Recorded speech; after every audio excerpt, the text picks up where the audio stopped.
جب عید کی نماز کے لیے کپڑے پہن کر گھر سے نکلو تو یوں کہتے ہوئے نکلو اللہ اکبر لا الہ الا اللہ واللہ اکبر وللہ الحمد. میں خدا کی بڑائی بیان کرتے چلو, میں خدا کی عظمت بیان کرتے چلو. اور میری بات نہیں, پیغمبر خدا صلی اللہ علیہ وسلم نے فرمایا جب لوگ رمضان کا اکرام کرتے ہوئے, روزے رکھتے ہوئے, قرآن کی تلاوت کرتے ہوئے رمضان کو پورا کر لیتے ہیں تو اللہ پاک اپنے فرشتوں کو حکم دیتے ہیں جاؤ میرے بندوں کو آج راستے میں کھڑے ہو کر میرے بندوں سے مسافے کرو, میرے بندوں سے مسافے کرو. اور یوں آتا حدیث پاک میں اللہ پاک کے نبی صلی اللہ علیہ وسلم نے ارشاد فرمایا کہ جب لوگ عید کی خوشی مناتے ہوئے چلتے ہیں تو اللہ پاک پوچھتے ہیں فرشتوں سے کہ آج میرے بندے بڑے خوش خوش نظر آتے ہیں, کیا بات ہے؟ کہ رب العالمین تیری عطا تھی, تو نے کرم کیا, طاقت دی, ہمت دی, انہوں نے رمضان کا اکرام کیا, احترام کیا, روزے رکھے, تراویحیں پڑھی, قرآن پڑھا اور آج خوشیاں مناتے ہوئے نماز پڑھنے چلے ہیں, سجدے شکر ادا کرنے چلے کہ میرے لیے نماز پڑھیں گے, کہاں تیرے لیے پڑھیں گے. آواز آتی ہے او زمین آسمان کے فرشتوں گواہ ہو جاؤ میں خدا نے ان سب کو معاف کر دیا, میں خدا ان سب کو معاف کر چکا ہوں. تو خداوند عالم کی کتنی بڑی کریمی, کتنی بڑی رحیمی. اور دو چیزوں کا حکم دیا عید کے دن, ایک صدقۃ الفطر ادا کرو, عید کی نماز سے پہلے پہلے ادا کر دینا چاہیے, بعد میں جو ادا کرے گا مکروہ ہوگا, ادا تو کرنا پڑے گا. پھر بھی ہر وہ بچہ جو عید کی صبح صادق سے پہلے پیدا ہو گیا اس کی طرف سے بھی وہی صدقۃ الفطر دینا پڑے گا جو بڑے کی طرف سے دیا جاتا ہے. اس میں کیا حکمت ہے؟ اللہ پاک کے فرشتے بھی نہیں کھاتے, نہ خدا کچھ کھاتا پیتا ہے, نہ وہ غریب ہے, نہ اسے کپڑے بنانے. اللہ پاک نے فرمایا کہ تمہارے اندر جو غریب لوگ ہوں ان کی بھی عید من جائے. جو تمہارے غریب ہے تو میرے بندے کی ہمدردی کر, میں تیری ہمدردی کروں گا. تو میرے بندے کی پیاس بجھا, میں تیری قیامت کی پیاس بجھا دوں گا. تو میرے بندے کی بھوک کا علاج کر, میں قیامت کی دھوپ کا علاج کر دوں گا. تو میرے بندے کو کپڑا پہنا, میں قیامت کے دن تجھے جنت کا جوڑا پہنا دوں گا. تو خداوند کریم نے یہ ساری چیزیں بندوں کی ہمدردی کے لیے فرمائی. سرکار دو عالم سب کہہ دو صلی اللہ علیہ وسلم عید کی نماز کے لیے تشریف لے جانے لگے تو آپ نے دیکھا کہ بچے کھیل رہے ہیں اور ایک بچہ دیوار سے لگ کر رو رہا ہے. تو آپ صلی اللہ علیہ وسلم نے اس بچے سے پوچھا کہ تو کیوں نہیں کھیلتا بھائی؟ وہ کہنے لگا جی میری تو خوشی کوئی نہیں, باپ میرا نہیں, ماں میری نہیں, میں تو یتیم ہوں, میں کیا کھیل لوں اور کیا خوشی میں رہوں, میری تو کائنات ہی اجڑ گئی. سرکار دو عالم صلی اللہ علیہ وسلم کو دکھ ہوا, صدمہ پہنچا. اور کیوں پہنچا؟ لو آج آپ کو ایک نئی بات سنا دیں, پتہ نہیں زندگی میں پھر ملاقات کا موقع ہے یا نہیں. حضور کریم صلی اللہ تعالیٰ علیہ وسلم کے والد ماجد ماں کے پیٹ میں چھوڑ کر حضور کو رخصت ہو گئے دنیا سے, یعنی حضور ماں کے پیٹ میں یتیم ہو گئے. تو آپ کہو گے یہ تو ہمیشہ ہم سنتے ہیں. اگلی سنو, سیدہ حلیمہ کے یہاں آپ نے پرورش پائی رضی اللہ تعالیٰ عنہ. وہ کتنی مقدر والی مائی تھی جو سرکار کو ایک ایک دن میں سینکڑوں مرتبہ بوسے دیتی تھی. اور جب آپ چلنے لگے تو مکے میں حضرت آمنہ نے اپنے پاس رکھ لیا رضی اللہ تعالیٰ عنہ. حضور کی والدہ ماجدہ نے, حضور کی والدہ مدینہ منورہ کی تھی, یعنی حضور کا ننیال مدینے میں تھا. سیدہ آمنہ کا جو پیکا ہے میکا ہے وہ مدینہ ہے. تو مدینے میں لے کر کے گئی ہے حضرت آمنہ حضور کریم صلی اللہ علیہ وسلم کو, اللہ غنی. اور پھر گود میں لے کر حضرت عبداللہ کی قبر پہ گئی ہے, یعنی حضور کے والد کی قبر پہ گئی ہے. حضرت آمنہ انگلی پکڑ کے لے کے گئی ہے رحمت دو عالم صلی اللہ تعالی وسلم کی, اور وہاں قبر پہ روئی ہے عبداللہ. او عبداللہ, آکاش تو اپنے بچے کو دیکھ لیتا, 14ویں کا چاند شرماتا ہے تیرے جمال کے مقابلے میں. عبداللہ تیرے یتیم کا جگمگانا تو دیکھو, اس کی چہرہ تو دیکھو, اس کا خوبصورت دل ڈول تو دیکھو. روئی ہے حضرت آمنہ حضرت عبداللہ کی قبر پہ کھڑی ہو کر. حضرت آمنہ کو یہ تو پتہ نہ تھا کہ میں تو باپ کے صدمے کو رو رہی ہوں کہ میرا بیٹا یتیم ہو گیا، 1-2 دن میں ماں بھی چلی جائے گی، 1-2 دن میں ماں بھی چلی جائے گی۔ سیدہ آمنہ رضی اللہ تعالی عنہ وہی مدینے میں بیمار ہوئی، اور اتنی بیمار ہوئی، یوں لکھا علماء نے، سامنے حضور تشریف فرما ہے اور آمنہ دیکھ کے رونے لگی، بیٹا ایک یتیم اور ایک پردیس میں، ایک تو آ کے یتیم اور ایک پردیس، اور میں ماں بھی تجھے چھوڑ کے جا رہی ہوں۔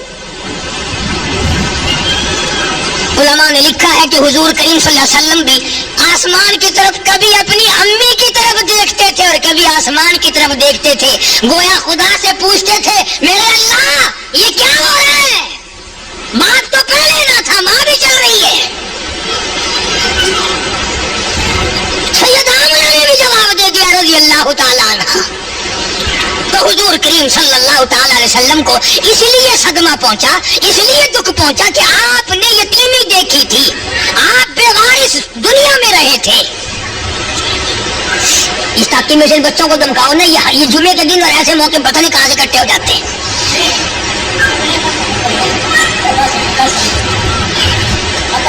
تو میں عرض کر رہا تھا کہ حضور کریم صلی اللہ علیہ وسلم نے اس یتیم بچے کو دیکھا جو دیوار سے کھڑا ہو کے رو رہا تھا۔ آپ نے پوچھا تو کیوں نہیں کھیلتا؟ کہنے لگا جی میری تو خوشی کوئی نہیں۔ بس آپ نے اس بچے کی انگلی پکڑی اور گھر لے گئے، اور وہاں جا کر حضرت عائشہ صدیقہ رضی اللہ تعالیٰ عنہا سے فرمایا، تیرا میرا بیٹا کوئی نہیں، اللہ نے بیٹا دے دیا، اسے اپنا بیٹا بنا لے۔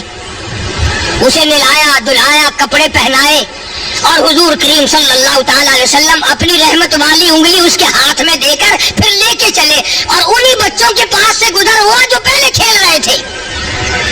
وہ سارے بچے دوڑ کر آئے اور اس بچے سے کہنے لگے، اکرے یہ کیا کمائی کر لی، یہ کیا کمائی کر لی؟ بچہ کہنے لگا، میرے باپ آج کے بعد کالی کملی والے ہیں، میری اماں آج کے بعد ایسا صدیقہ ہے، میں یتیم تھا، انہوں نے مجھے اپنا بیٹا بنا لیا، میں ان کے گھر میں گیا، کھا پی کر آیا ہوں، آج میری سب سے بڑی خوشی ہے، کسی کا بھی ابا بلال ہے، کسی کا ابا فاروق ہے، کسی کا ابا طلحہ ہے، کسی کا ابا سلمان فارسی، کسی کا ابا زبیر ہے، کسی کا ابا عبد الرحمن ابن عوف ہے، کسی کا ابا حضرت سعد بن وقاص ہے۔ لوگوں آج کے بعد میرا ابا کالی کملی والا ہے۔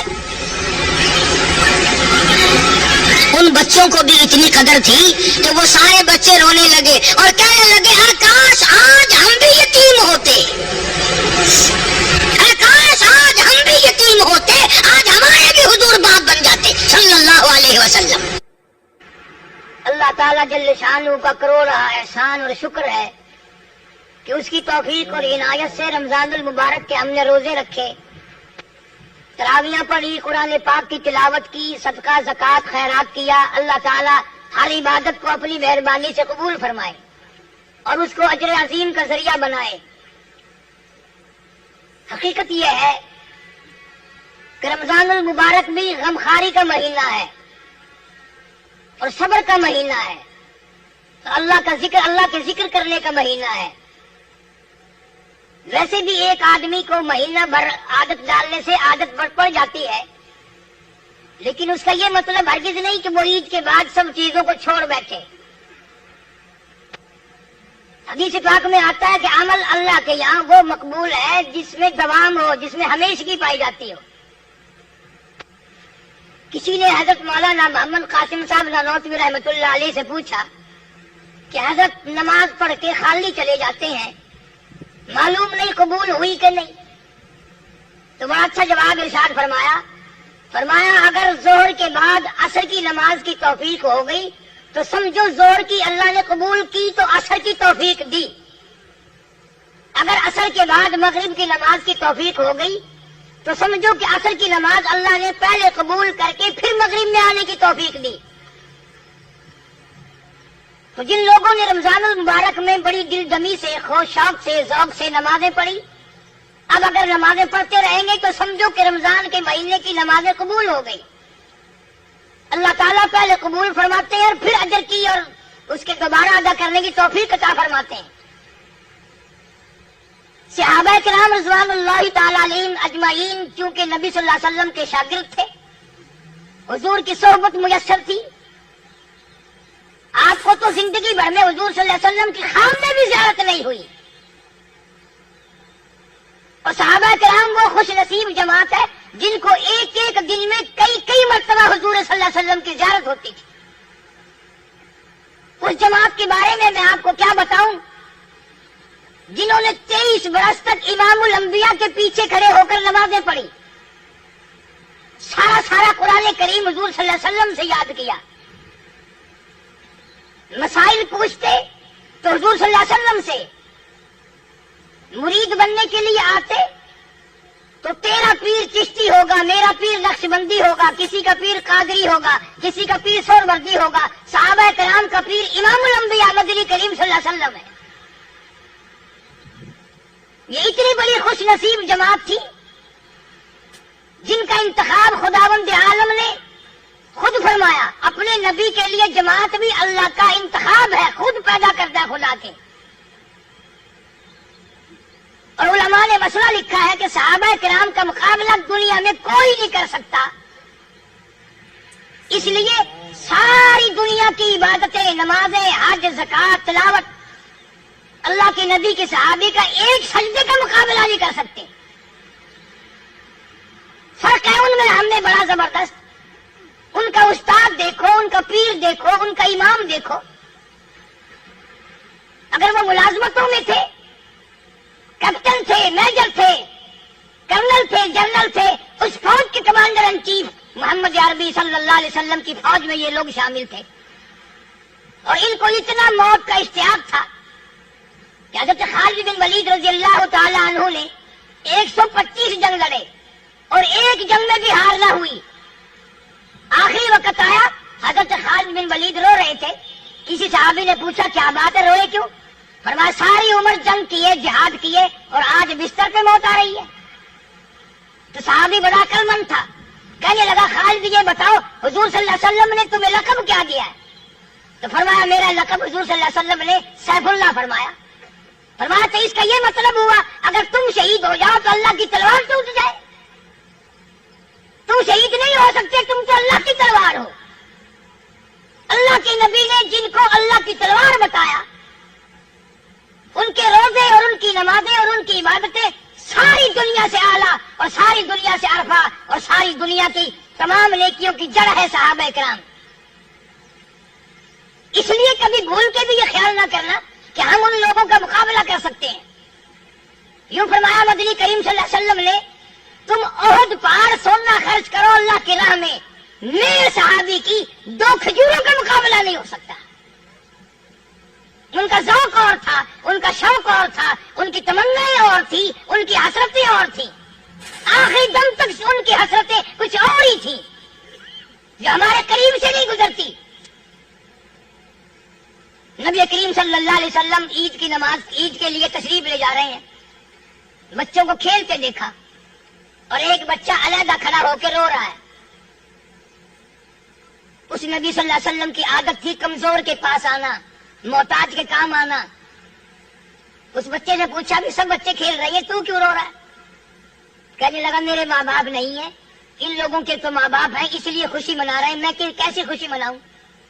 جناب مدنی کریم صلی اللہ تعالی علیہ وسلم نے اس بچے کو ساتھ لیا، گھر لے گئے، نہلایا دھلایا، کپڑے پہنائے، واپسی میں تشریف لائے. اس بچے نے حضور کریم صلی اللہ علیہ وسلم کی انگلی پکڑی ہوئی ہے. جہاں وہ بچے کھیل رہے تھے سارے بچے آ کر کے کہنے لگے تجھے کیسے یہ بات موقع مل گیا؟ کہنے لگا میرے ماں باپ نہیں ہیں، میں یتیم ہوں، میرے باپ حضور صلی اللہ علیہ وسلم آج سے بن گئے، میں حضور صلی اللہ علیہ وسلم کا بیٹا بن گیا.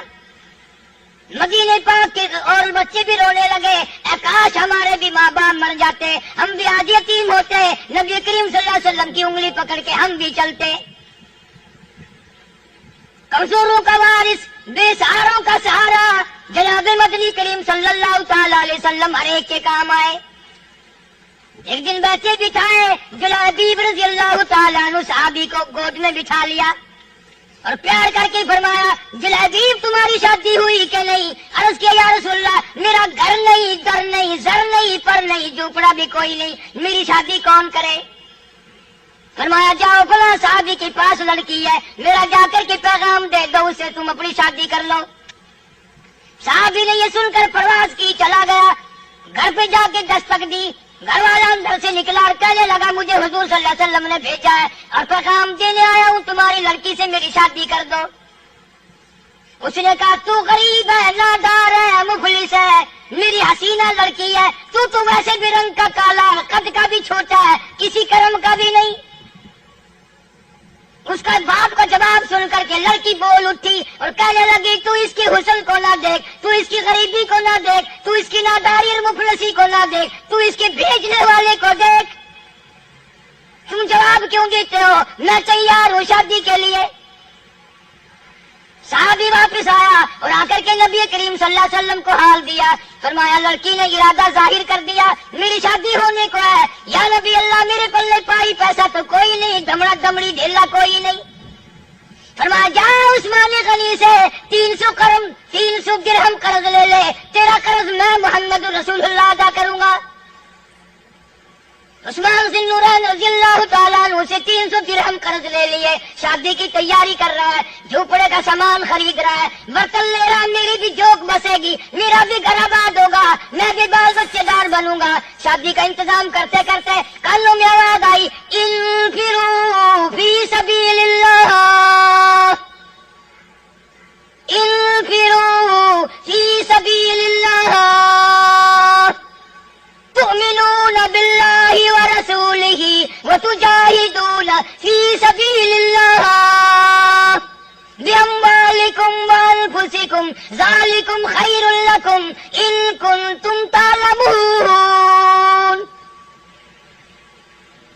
صحابی نے قرآن سنا، دکانداروں کے پاس گیا، برتن واپس لے لو، زیورات واپس لے لو، کپڑا اپنا واپس لے لو، مجھے اللہ نے بلایا ہے۔